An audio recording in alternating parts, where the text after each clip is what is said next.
selection shows yesterday. UConn, of course, once again, dominating on the women's side. Duke, the number 1 seed on the men's side. Very difficult draw. No question about that. United States wins last night. Controversial ending. A called third strike WBC. They advance now to be in the finals of the WBC, awaiting the winner. And Charles Barkley told us not to do something. And, of course, it was on our air on Inside the NBA. And here's what Charles Barkley told us not to do today. My worst nightmare is the Lakers winning tonight, and I have to listen to all the crap on Monday on all the talk shows how the Lakers are contenders. If they get a home court advantage, will it make them a contender? No. If they get the 3 seed, are you telling me they wouldn't be a contender? They're in the 4 seed right now. They're not. They're 3 seed. They're not a contender. What makes you a contender then? Please don't let them win. I'm going to be nail biting all night tonight because they're going to be talking about it all day Monday. Thank God I'll be in Dayton. Said no one ever. They did win. They've won 5 in a row. They're the 3 seed. I mean, I would never ask a question. Are the Lakers contenders? If they can get to the Final Four, then you have to qualify them as contenders. And certainly feels like there would be a path to them doing so if LeBron James continues to defer to Austin Reaves and Luka Doncic the way that he did on Saturday night in their overtime win over the Denver Nuggets. I mean, when you have a tandem in their backcourt that can combine for 62 points, 18 assists, and 19 assists and 18 rebounds, you're doing something right. And that's the version of Austin Reaves and Luka that you got. Austin Reaves was the one that forced overtime, rebounding his own intentional miss and hitting a floater with 2 seconds to go. And then Luka, with a half a second left in overtime, hits the dagger.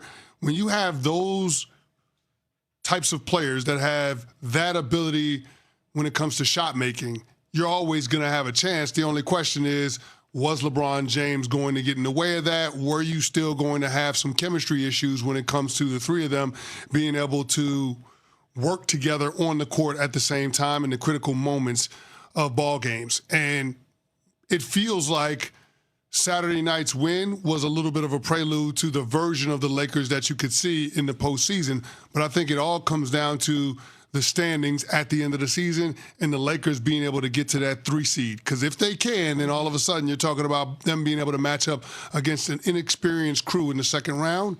And you could see a world where the greatness of Luka, Austin Reaves, and LeBron James can get them out of a long series. So, yeah, I don't think it's off the table to dismiss the Lakers' chances of being able to get to the conference finals. Do I think they can win an NBA title? No, I don't. But do I think they can be in the NBA's Final Four? I absolutely think there's a chance.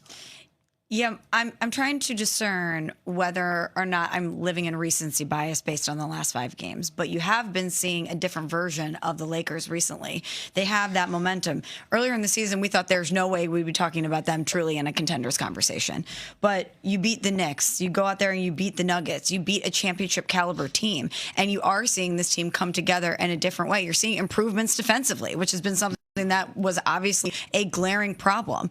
I just don't know yet if this is something that I'm ready to go all in on and say that I actually think that what we've seen recently is something that they can sustain. Yeah, I don't know that they can get out of the first round. If the first round is going to be a matchup with one of, well, obviously they're not going to have 2 teams, but Minnesota or Denver, are you picking in a 3-6 matchup? If they're up against Minnesota, are you picking them, which right now they are? No, because Minnesota's a bad matchup. But would I pit them against the Nuggets? Yes, I would. I would pick them in a series against the Nuggets. If the Denver Nuggets healthy lose in the first round. Nikola Jokic ain't been healthy all season. He still has triple-doubles every night. Sure, yes, but he ain't been healthy all season. I just have a hard time imagining this team that everyone wrote off the last few weeks. And it's almost like when LeBron was out, it revived the team in a weird way.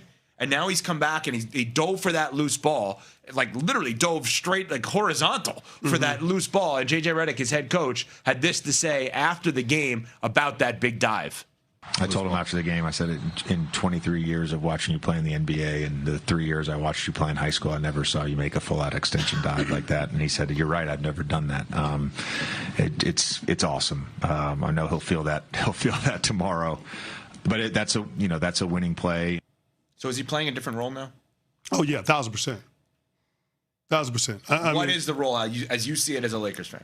Well, I think LeBron is is being deferential to Austin Reaves and Luka and allowing them to be the guys that are primarily responsible for initiating the offense and being the guys that are playmaking. So LeBron is in a role where he's looking to be set up as opposed to being the guy that sets up others.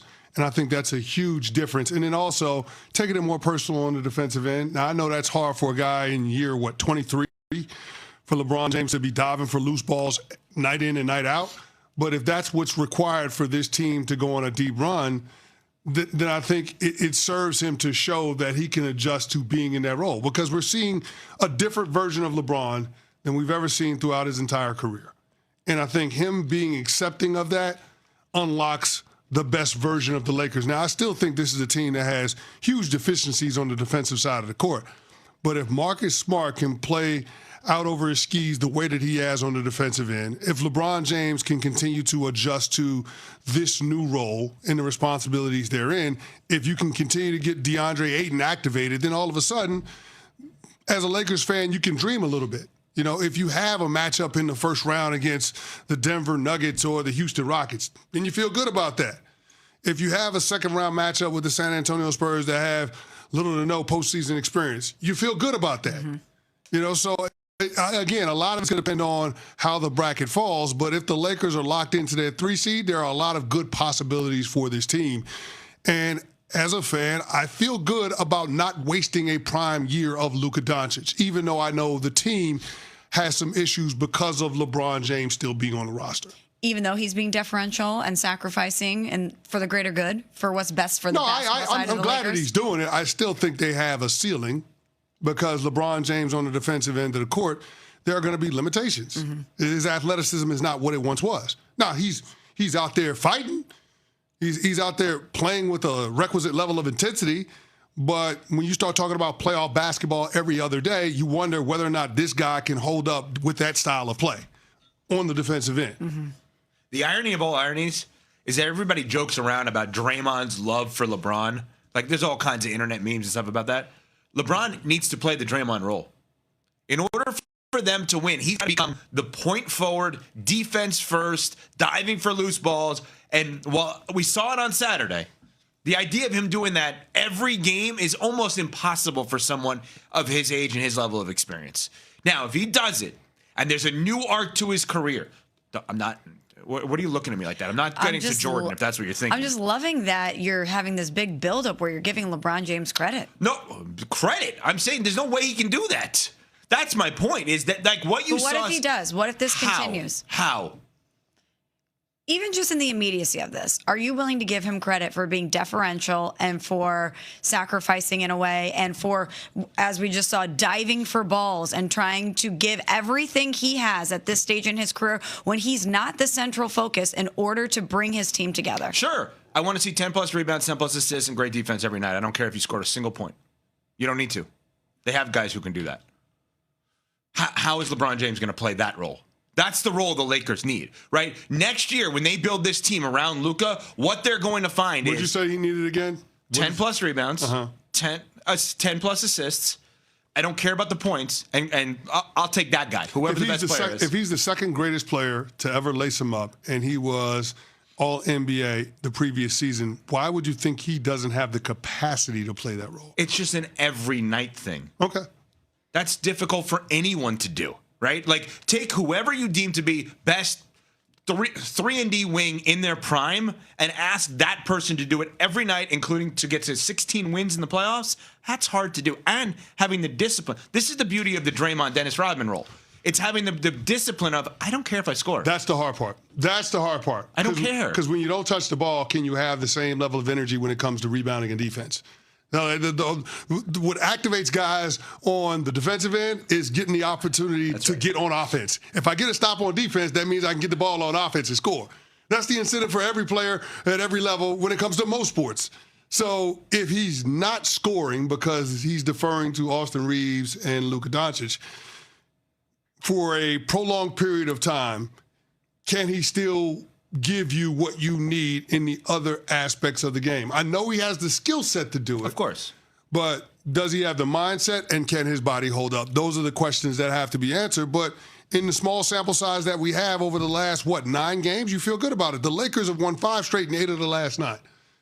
Well, he hasn't played in all those. I know he hasn't played in all of them, but I'm just saying there's a tremendous amount of momentum with this team, and LeBron James coming back. What's the one thing that LeBron James doesn't want to do? Interrupt the progress that the team has made, because then he looks like the bad guy. No doubt. Yeah, So there is a certain level of motivation that he has to embrace this role, and we'll see whether or not he can do that over the course of a couple of months. Coming up, a voluntary QB controversy that may actually be pretty smart to walk into. We'll get to that after CC tells